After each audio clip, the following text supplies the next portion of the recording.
Ti se owo kes bi obekese krofo ana wo numie bi obedumi obi a ka odi kan attack the yiri first time na o gina ho o papati so a o kasa say bonigas challenge you eti na born to ho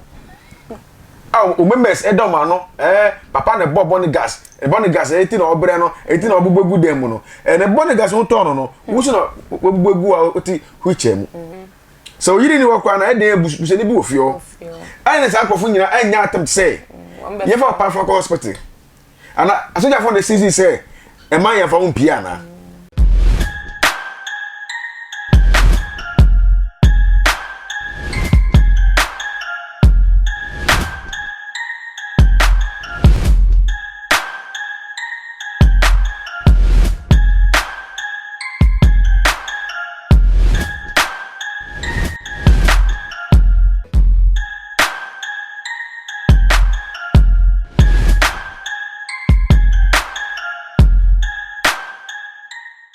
Oma ade hye mama kwa ba de ba attention TV si de bia maka hye mu se me fa bibia enka mu manya eye me papa e wo fie ye prophet 99 e wo fie na ye ba bedi enkomo de afa Anthony Kwadwo Boäkyé eye reverend ehu ye wo Ghana ha na ye ti se ne ho adwudwo no nti papa entimi emeye asori for some months ye da sorry ye se papa ehu ato no eye first week in January 2023 papa eye asori na sorry a oyeye no video bi ebetwagu ye social media ne so ema papa ebeti ni suo ene osunye ni emu odin me ame betena ha ebebebe ho de ema mahwefo ne metiefo ene menya prophet ewo efie ha se papa kasem no papa me yete ase se oda efoma na obre no eye asojafo ne police fa no motwa ne wahia nka wo so mde ne ko hospital no mo amfa no anko mamu gya no eto hosa obi domfo ene oba obepie papa so no de papa eko eye hospital na papa koje ne ho ayaresa papa eba papa betwa gyajo papa esu ese sa ankofo no mama ne na ase ama me pa ne chewa ene eko nanum nsem na odi ema om na ene yeyie ene ne bradi ombe famu pa ne emu odi ene menya prophet 99 ewa amba bisa prophet eye ni su papa etiye egu sa ankrofo esu implication bay ene so bay ena ombenya ewo omabrabo na so mudi ko omo enim so be na omo ebenya ewo omo so prophets it is say nyame adu so ho ye nyame adu prophets se dey wajiatum say oyale dey so I kasa no say well say sometimes no ya na baby for no me hu dey ha baby for we are sorry but me for ure nyina hye so for mu because papa we yale nyina no ye ka oyale nyina na ni members e defend so onyale on holding on yale ana tie yesi tubo ba ban a sambe bowa thank you it is say owo kes bi obekese krofo ana wo numie bi obedumi obi a ka odi kan attack the yiri first okay utie the story about him now the time na dey see na the yiri wo ho okay it ain't na the yiri wo ho no ma the yiri na mpagya na fa na ko hospital tem yesi ni man kwa bai say come di no phone kwa brochire oba no say da bi na ifa say dem ni ye mo mpa ma no eti obi di hye na wo kofa na say oba guide o da bi o me bisa say na nyamadwuma mu no ye wo body guide say mo guide ni pa na yesu ba na wo ko form guide na na no ni esuafo pen na me ye nyamadwuma so what's the problem now so be person you be no guide no ni obeka say bia wo na say wo de undu ho ye te udu wa wo so be fa body guide now ma do watra imedu watra o ma police for so jafo na gina wo so na mo guide o ni nyina echi wo ifama bone a boy e ba wura ofie ifama na e ba wura ofie na yale na e ba no asojafo no anti me gina no o a police for na anti me gina no o nyame hye say so be yale so oboso so hye say yale to a e beto time na o gina ho o papati so a o kasa say bonigas challenge you eti na born to ho o members edom ano papa na bonigas eti na obre no eti na obugbegu dem no na bonigas ho to no wusu na obugbegu a oti huchem eti abrabọ no ade a untimi nye ade a enye wo me fa wano ye de ekoka ade na enye wo na ye enye wo na o kan untimi nye unni sa atome no ba me fa wano ye de enka me Ghana fo nyere be dia dance ye se taba ma fo ka se o yale nyina na wa so le ma na o yere e defende o yere je pop so e preach kra na on ka se o yale etare ti tam na wo yale na attack serious no ah for then na edu go to hospital na anything like o yere pamu asoja fo no police for say mu na mo ma me ku the yale ni mu ye de ti mu fi anko ye obana ti ma pamu wo mo eti a police for obana na edon ba ya na ana obana na echo mo ka na eti no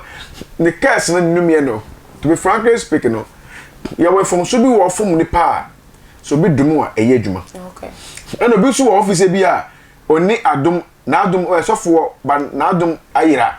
ba do ni nwuma etini mu okasa tia wa ebe ye adwuma okay so wo fom obi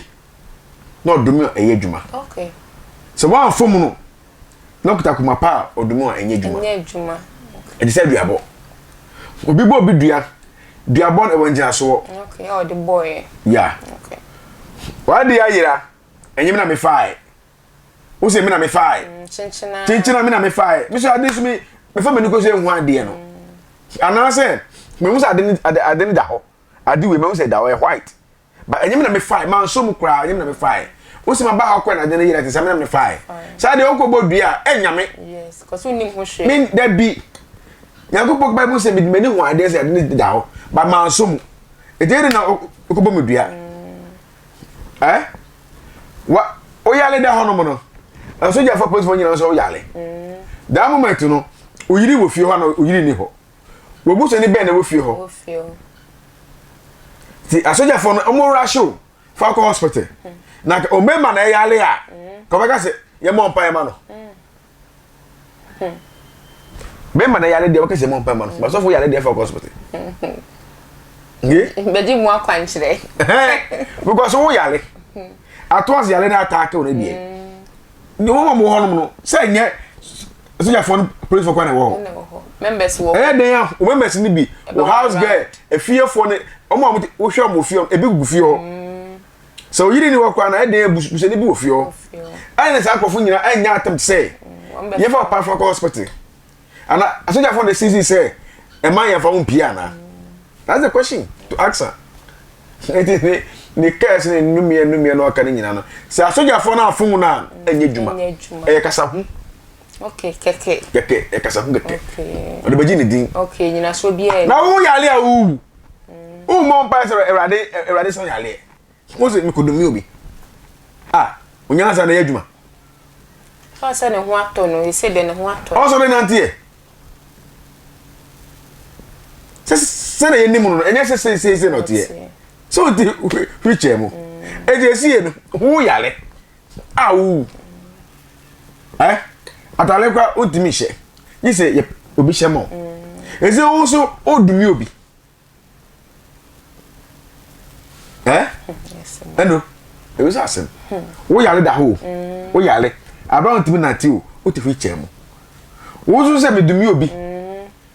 na ebe ye djuma ene so o wo sa to mi ni dia ene kache rade se omo so le gina onante simple ye wow sometimes no na 99 asofo ho ase ba na beka ya se me attack on too much ba nyesa na tie ese wonu anom ti sometimes asofo egie wo di too much yesu na ya ka ekire wo abrabo mu sofo yale a news because the way why you want to try no yale nya attack pe na kwa bibie wo neti besre ojobu achi se owo paibo bi bo e wo sunsun na se wa bin wo sunsun di a eni won ka che ne nyankopon se o sane yale no sole njan no nante che ne ye pian o hiche mu sofo a wo japade nyina wo bibie bi wo asase over 70 acres egu awutu na se wa yale na se wa pagya ana se nya wo to kakra ba ha o se o papa se yen to what come on abra memma gire wiaso na komode no na ono se Jimmy mo kan se boka mpo the Jim o di Jimmy ni kan bi tachiri Jimmy bata to botaba o se Jimmy taba sabi why Jimmy taba me kama se for sabi sha no me na me kama se sabi na ma me de to o ti wiaso na wia bon ne ko fie po ne ba ko du fie po na edi ma o na wa ko ton ade abobo sika no na wonu se sande ko obeto offering sofo na oyale na owu na ono no wato kakro si ne papa se mo to what kama no na sa ko bo ho afole akoye hu show wa Jimmy Prophet 99 say wa Jimmy ana ne yiri ko bo obi asom no sabi osimo Jimmy kama se fa sabi shema ma sama ene no nya asema Attention TV ene mi amisi haidie na natili me nka ho yes sorry dwumadi so maybe sa prophet any last words no the next kwan maybe ana sorry wo no the number so atu edwana say yama yemuso Attention TV so prophet 99 prophet say na obi eja kakra na say wa say what say ye de me kama se ma me ka se bia na wona ka se be mame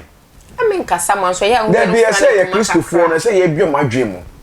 ti se bia Christopher mo Jimmy anom kan wazi asem wo na odidi o matam nya me say ye bio madwe mu say obi a wo bie na dwen say onim nyansa ya me hira mo ono no odidi Christopher tam nya me enya mi o me kama se ya me hira mo amen na me hira Christopher say mo odo no ti ase nya dwumo ye ntem Bible say man fa wure nhye ni pala senimo nyame na ote ase no de obosu na sase na odo ba sase so no onim ni ato ne oni ne beto wo kina na onim ha wo wom men ka se menye so fu papa wo so fu bet men papa but enye that kind of stage be say one way so fu ko jana kwa mo se di kwa obedi no e be titin to show ma ni na amene mi na tena oba mo na ye bompa ka twa say e pa bo na ye bo no yire ho bo na me de me gira ma nyame nam sini wo e be na me so na ajew ba nyame ana me so yale wo na me ta so me so yale thank you na me shira mo 0249